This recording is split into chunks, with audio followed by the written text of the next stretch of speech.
debate. Lo que sí existe es la ley. Y la ley 4/2023, la ley trans, dice, y estamos en un medio público, en la televisión pública, que la discriminación a las personas LGTBI no es aceptable en un medio público. Decir que una mujer trans no es una mujer es violencia y no se debería permitir en un medio público. Y toda esta mierda del deporte es una maldita excusa. Le van a decir a esa mujer que está ahí que si juega al fútbol o al baloncesto no puede jugar en un equipo de chicas. Ese planteamiento, esa violencia, no se debería aceptar jamás en una televisión pública. Es un planteamiento propio de nazis y propio de gentuza. Violencia es decir que una chica, una mujer que lleva toda la vida preparándose para competir al máximo nivel en el deporte, tiene que enfrentarse a ella, a un varón biológico, a ella, díselo a ella, díselo, con el que no tiene posibilidades de ganar. La mejor prueba de esto fueron los últimos Juegos Olímpicos, en el que la señora Meloni empezó a criticar que una deportista que hacía boxeo, que era argelina, decía que era un hombre. Hay dos. Era una mujer. Está recurrido ante el COI. Oye, habíamos quedado que no nos interrumpíamos. Sí. Pues resulta que era una mujer cis. Lo que probaba que había transfobia en Meloni es que no podía aceptar que esa mujer fuera grande y fuerte.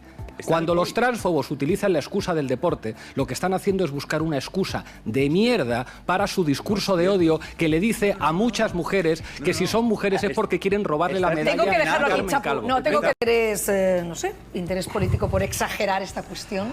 E interés mediático. ¿Y mediático? Cualquiera que tenga un poquito de educación mediática sabe que mucho más importante que los datos es lo que la gente piensa y lo que la gente teme.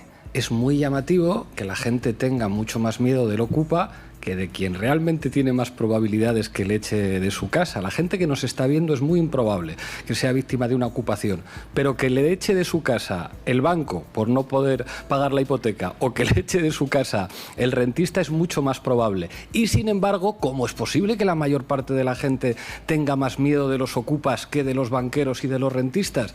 Porque la patronal inmobiliaria tiene compraditos a muchos periodistas y a muchos medios de comunicación para que defiendan los intereses de la patronal inmobiliaria. Y esos periodistas y medios de comunicación comprados vendrán a decir, pero ¿qué más da que haya muchos o que haya pocos? ¿Importa que haya muchas o pocas violaciones? No estoy... Así funcionan los medios. Pero, se abriría un escándalo si se hiciera una auditoría de las subvenciones que cobran las asociaciones empresariales y las patronales de dinero público. Subir el salario mínimo, de que se hagan. Subir el salario mínimo siempre está bien, básicamente porque ese dinero va al consumo y eso es bueno para la empresa. La pregunta con respecto a los impuestos es a quién le subimos los impuestos. Lo lógico sería subirle los impuestos a las energéticas, a las grandes rentas o el impuesto de sociedades que en España representa menos, por desgracia, que las rentas del trabajo, que son quienes más aportan. Claro, el problema, y aquí es lo que le digo a Pepe, Pepe es sindicalista. Yo no me creo que Pepe se haga una foto sin leer el papel.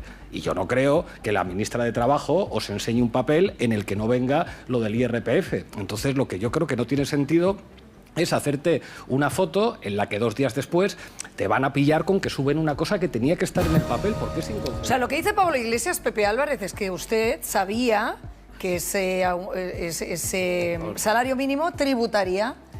Creo que el gobierno, y estoy absolutamente convencido que lo acabará haciendo, ¿A ti no te la habrían tiene que modificar el mínimo para que el salario en esta ocasión no tribute.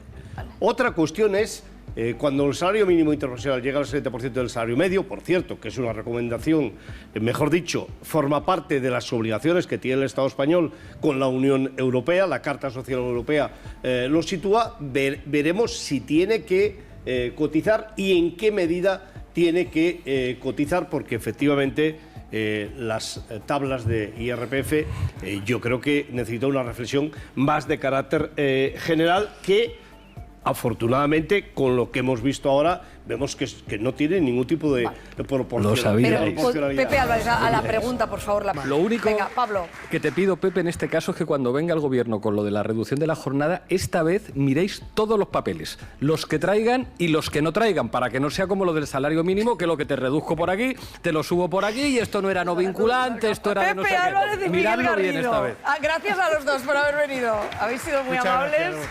Vamos a